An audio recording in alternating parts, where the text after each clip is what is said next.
নমস্কাৰ, মই পবিত্ৰ। আজি মই খুব এটা গুৰুত্বপূৰ্ণ বিষয়ৰ ওপৰত কিছু কথা ক'ব বিচাৰিছোঁ। দুদিনমান আগতে অসম বিধানসভাৰ অধিৱেশন চলি আছিল। আমি দেখিলোঁ প্ৰায় সকলো ৰাজনৈতিক দলে নিজৰ নিজৰ দৃষ্টিভংগী আগবঢ়াইছিল।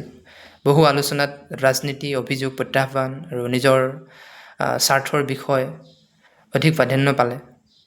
কিন্তু কিছুমান এনে বিষয় যিবোৰ সাধাৰণতে জনসাধাৰণৰ ভৱিষ্যতৰ বাবে অতি গুৰুত্বপূৰ্ণ, সেইবোৰ প্ৰয়োজন গুৰুত্ব নাপালে। আজি আমি চাৰিওফালে মূল্যবৃদ্ধি দেখিবলৈ পাইছোঁ। ইয়াৰ বিভিন্ন কাৰণ থাকিব পাৰে, কিন্তু মোৰ দৃষ্টিত এটা মুখ্য কাৰণ যদি মই চাবলৈ যাওঁ, তেতিয়াহ'লে লাহে লাহে আমাৰ যি কৰ্ম সংস্কৃতি, ৱৰ্ক কালচাৰ দুৰ্বল হৈ অহা আৰু সমাজত সচেতনতাৰ অভাৱৰ বাবে বিশেষকৈ মূল্যবৃদ্ধি হৈছে বুলি মই ভাবোঁ। এই ক্ষেত্ৰত সকলোবিলাক বস্তু আমি চৰকাৰৰ ওপৰত দোষাৰোপ কৰিলে নহ'ব, কাৰণ এখন ৰাজ্য বা দেশ কেৱল চৰকাৰৰ ওপৰত নিৰ্ভৰ কৰি আগবাঢ়িব নোৱাৰে। নাগৰিকসকলেও নিজৰ দায়িত্ব পালন কৰিব লাগিব, উৎপাদনশীল হ'ব লাগিব নাগৰিকসকল, কঠোৰ পৰিশ্ৰমী হ'ব লাগিব, দক্ষতা বৃদ্ধি বা কৰ্তব্যবোধৰ ওপৰত মানুহে গুৰুত্ব দিব লাগিব। তেতিয়াহে এখন ৰাষ্ট্ৰ বা এখন দেশ আগবাঢ়ি যাব। গতিকে এইবিলাক বস্তুৰ ওপৰত আমি যিমান গুৰুত্ব দিব লাগে সিমানখিনি গুৰুত্ব আচলতে দিয়া নাই, যাৰ বাবে আমি দেখিছোঁ যে যিমানখিনি আমি ছাকচেছ হ'ব লাগে সিমানখিনি আমি হ'ব পৰা নাই।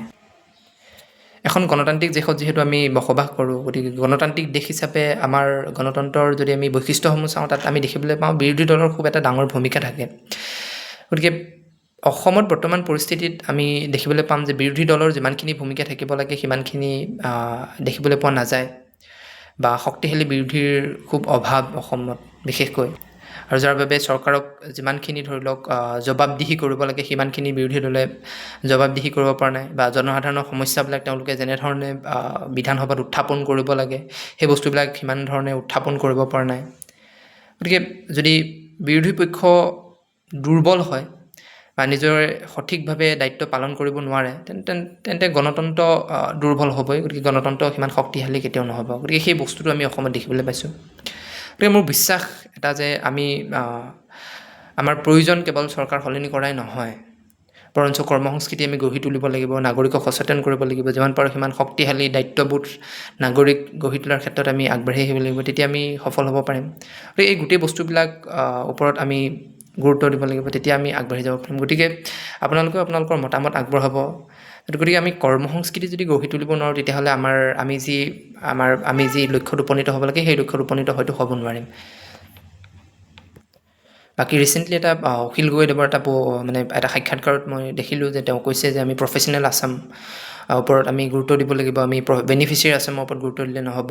গতিকে এইটো সঁচাকৈ হয় যে আমি যিমান পাৰোঁ সিমান প্ৰফেচনেল আছামৰ ওপৰত গুৰুত্ব দিব লাগিব। যেনেকৈ আমি আমাৰ উঠি অহা প্ৰজন্মক কেনেকৈ আমি স্কিল এডুকেশ্যনটো দিব পাৰোঁ, বা আনুষ্ঠানিক শিক্ষাৰ উপৰিও বৃত্তিমূলক শিক্ষাৰ জৰিয়তে আমি কেনেকৈ নিজক স্বাৱলম্বী কৰিব পাৰোঁ সেইবিলাকৰ ওপৰত গুৰুত্ব দিব লাগিব।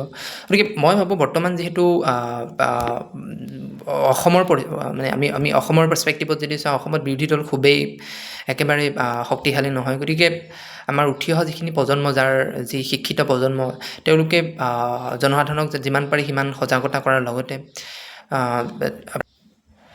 চৰকাৰৰ কৰিবলগীয়া যিখিনি কাম সেইখিনি গঠনাত্মক বা বিশ্লেষণাত্মক যি আপোনাৰ সমালোচনা, সেই সমালোচনা কৰাটো খুবেই প্ৰয়োজন আছে বুলি মই বৰ্তমান প্ৰেক্ষাপটত ভাবোঁ। গতিকে ভাবিছোঁ এতিয়াৰ পৰা এই ধৰণৰ যিমানবিলাক ভিডিঅ' থাকিব সেই ভিডিঅ'বিলাকত আমি চৰকাৰৰ যিখিনি ভাল গুণ বেয়া গুণ সেইখিনি আলোচনা কৰিম। যিখিনি ভাল কাম কৰে চৰকাৰক ডেফিনেটলি সেইখিনি আমি এপ্ৰিচিয়েট কৰিম, আৰু যিখিনি কৰিবলগীয়া তেওঁলোকৰ কাম সেইখিনি আমি আঙুলিয়াই দিবৰ কাৰণে চেষ্টা কৰিম এজন শিক্ষিত নাগৰিক হিচাপে। গতিকে আপোনালোকে আপোনালোকৰ মতামত কমেণ্ট ছেকশ্যনত জনাব। ধন্যবাদ।